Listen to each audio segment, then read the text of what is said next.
Flight Test Crew here, talking today with Rich Hanson, the Government Affairs Director for the Academy of Model Aeronautics. Good morning, Rich. How you doing? Excellent. Good, good. Except for the impending doom hanging over our entire hobby because of the FAA. So why don't you, I assume that everyone watching at this point will sort of have a broad sense of what's going on, but just in case, why don't you sort of give us the what the FAA's done and why everybody's so up in arms about it? Okay, sure will, Patrick. The most recent thing that happened a couple of weeks ago, it was a notice that came out in the Federal Register in June 25th, was FAA published its interpretive rule where it interpreted the special rule for model aircraft that Congress passed in 2012. You might remember that back in 2012, the Congress passed the FAA reauthorization bill. It was actually a bill that was called the FAA Modernization Reform Act of 2012. And within that particular bill was a section 336, that created and was titled Special Rule for Model Aircraft. And in that rule, they provided that model aircraft could continue to operate under a community-based set of safety standards, provided that some simple safety criteria was met. And it basically exempted model aviation conducted within a community like AMA from further regulation, and we believe it actually exempts it from existing regulation, at least in terms of how model aircraft have operated over the last many decades. Sure. And so what have they done given that background? Well, a couple weeks ago, as I mentioned, they published what's called an interpretive rule. Now, I think it's important to realize that the interpretive rule is not new regulation, it's not law. Actually, because it's an interpretive rule, it can't actually create a enforcement scenario in which you have to abide by certain requirements that are new within the rule. In order to do that, they would actually have to do the complete rulemaking process and create new regulation. But what it does is it gives the public FAA's interpretation and understanding of the special rule for model aircraft that Congress passed, and how the FAA intends to apply that interpretation to existing regulation and model aircraft operations. Now, it's in that application where they're actually, by de facto, creating new requirements and new restrictions for model aircraft. So essentially what you're saying is they've really exceeded their mandate here. This was just meant to be guidance and to kind of let us know how they're planning to go forward, and instead they're using it as a platform to try and come up with completely new rules that we've never seen before. Well, in essence, it does. And in fairness to the FAA, I don't think that was their intention. We all know that the Perker case came up in March of this year, and it created some problems with the FAA in terms of how it used its authority to enforce unsafe acts in the national airspace using existing regulation.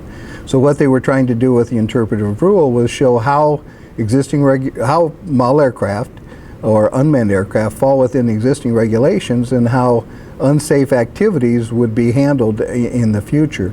Unfortunately, it had an unintentional consequences, in our opinion, of creating new regulation, new restrictions for the existing model aircraft operations that are occurring within our safety program.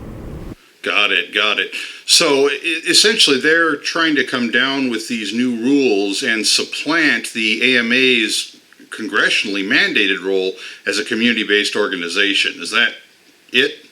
Well, I think that's a fair representation of it. I don't think, as I said, I don't think that's necessarily their intention, and certainly they're not in a position to supplant or to overstep congressional law that's created, congressional legislation. But in our opinion, some of the interpretive rule does just that. For instance, it makes model aircraft operations subject to a whole list of regulations that we've never been subject to in the past.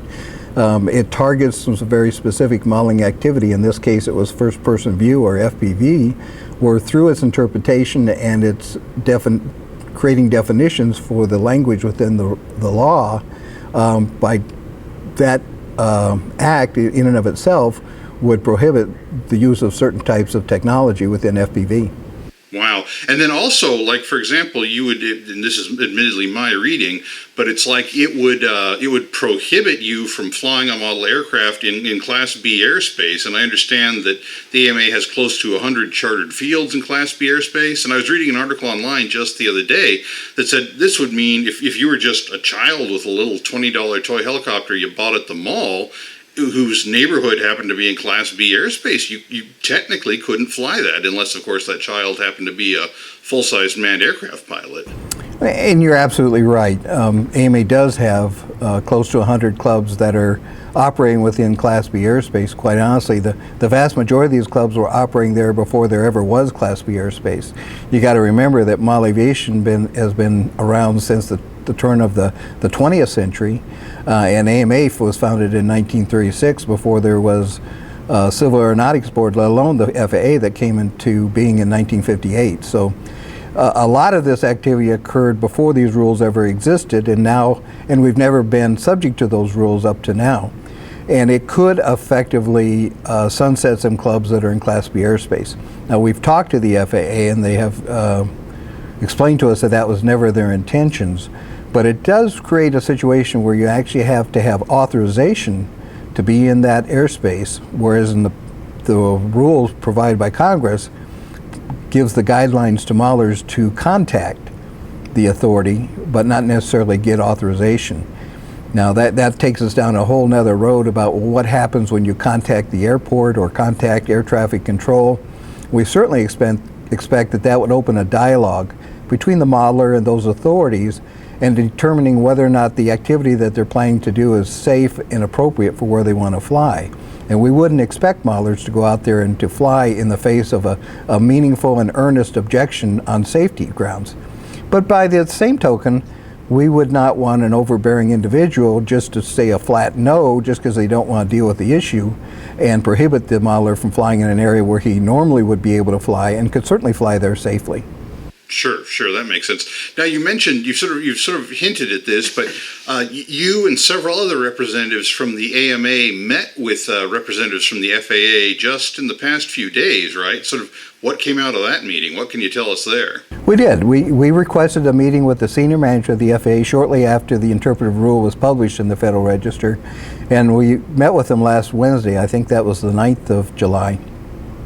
And we sat down with a number of them, everything from the Associate Administrator for Aviation Safety, Peggy Gilligan, the Director of Flight Standards, several of the people from the Legal Counsel or the Chief Counsel's Office, Jim Williams from the UAS Integration Office, and even some people from their Public Information Office that put out the press release that accompanied the Interpretive Rule. So we had a pretty meaningful discussion. I can't say that we came to terms on any issues, quite honestly, because the rule now is in the open public comment period. They really weren't in a position to come to terms with any of the issues. But they seemed to earnestly consider our concerns and stress pretty heavily that we need to put those concerns in comments as part of the docket so that they can consider those and hopefully rectify these issues when they review all of the public comments at the end of the comment period.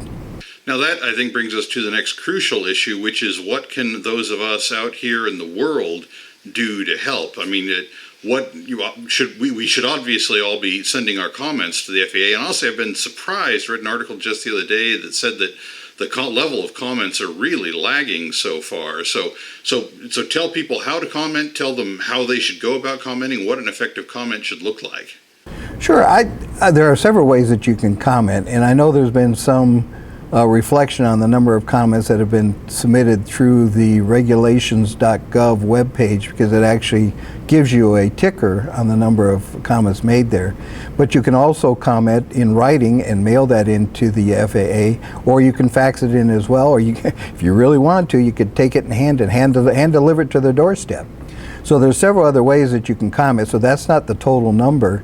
And I think you also have to remember that this is a pretty complex issue, and we've gotten a lot of feedback from our members on our initial communication saying, we need more simplification. We need to understand this better before we can make meaningful comments. And then when you actually go and make your comment, you need to make constructive, meaningful, and thought out comments so that they actually are helpful at the end. I know we all want to go out and say that this is BS, which to some extent I don't know that I disagree with, but that really isn't a constructive comment that helps them understand your concerns and gives constructive suggestions on how they might change it. So we've just today, as a matter of fact, finished a new mailing to our members to give a sort of a progress report on how we're working through the comment period, hopefully a more simplified explanation of the concerns and a outline of AMA's viewpoints of why these particular interpretations are problematic for the hobby. Okay, and then so that'll be, so the members can look at that and maybe that'll help them formulate a meaningful, effective piece of feedback. I believe it will. It will certainly help a lot of the people that are struggling to understand why this is an issue and what it means to them. And that's what we tried to answer. And it'll also help to understand how they make comments.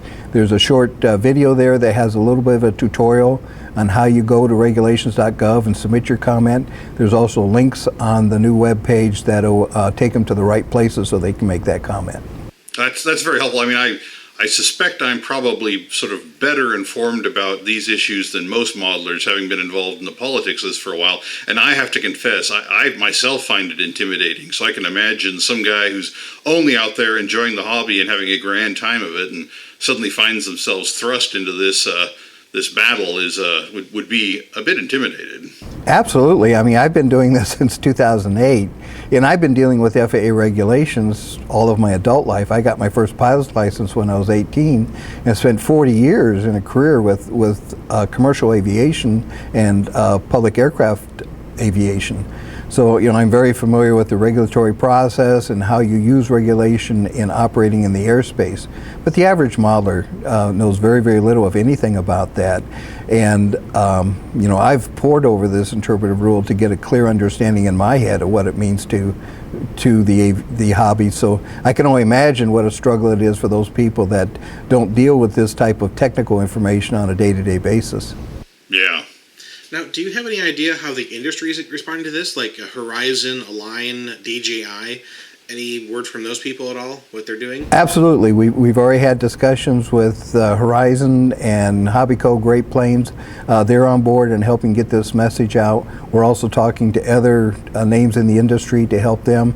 And yeah, I think you need to understand that there's actually a segment of the interpretive rule that could impact how the industry works in this hobby as well. Because the definition for hobby and recreation as defined in that interpretive rule is very, very narrow. And it actually puts into question whether or not manufacturers, industry, sponsored pilots, anyone that's in the business would fly their aircraft, and whether they can continue to operate under the model aircraft rules that we've operated under up to now. Yeah, good point. Good point. Yeah, I mean, let's face it, we as hobbyists starve without a steady supply of new models and motors and ESCs. And they have to be tested. Yeah, and they have to be tested and proven. That's a heck of a lot safer than just sending them out the door without ever having flown, I suppose. Good point. Absolutely. They supply and support the hobby, and that's really, you might say, the backbone of the hobby and how it has evolved and progressed to where we are today. Absolutely. Now, we had a viewer write in the other day and point out something I wasn't aware of before that, which is that you can, in addition to people should join the AMA. I mean, I think that goes without saying that that's an important level of support for you. That's true, I assume. Oh, absolutely. I mean, we certainly encourage everyone to be part of our community for a lot of reasons. One, we have some great benefits, but probably more importantly, there's strength in numbers, and we want to be able to have this community speak with a single voice. As well as we want everybody to operate safely and responsibly, and we think our safety program helps them achieve that. Oh, absolutely, absolutely. But then, as I was saying, a viewer alerted me to the fact that in addition to joining the AMA, you can make a contribution specifically to support the government affairs program, which is your job. So how does that work and how does that help? Well, in January of this year, we actually launched our new AMA Foundation, which is a support 501c organization that helps us run our charitable programs and our benevolent programs, such as our advocacy program. And the AMA Foundation webpage that can be found through modelaircraft.org certainly has the means by which, if you'd like to help contribute to this cause, we would certainly welcome those contributions. Okay.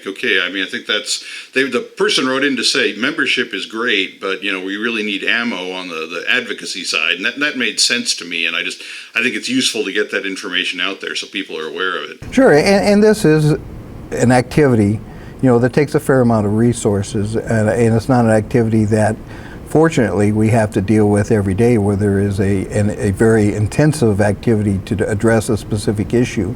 So when those issues come up, they tax the resources of the Academy that are borne on the backs of the membership dues. So any additional contributions we can do to help relieve that, as I said, are very welcome. Well, Rich, thank you so much for taking the time to be with us this morning. I know people are really excited about this issue, not in a good way, but they want to see it resolved and in a way which preserves model aviation and everything we have the potential to do in the future in terms of FPV and light SUAS and all that. So thank you so much for your time this morning. We really appreciate it. Absolutely, Patrick, Brian, I can't thank you guys enough for what you're doing to help support the hobby, and I would just in closing ask everybody to please participate in the comment process. We need everybody's input and help in this process, and more importantly, I hope everybody enjoys and has fun flying model aircraft and enjoying the hobby. Well, we'll be talking to you again soon, I'm sure, Rich. All right, bye guys. You take care. Bye-bye.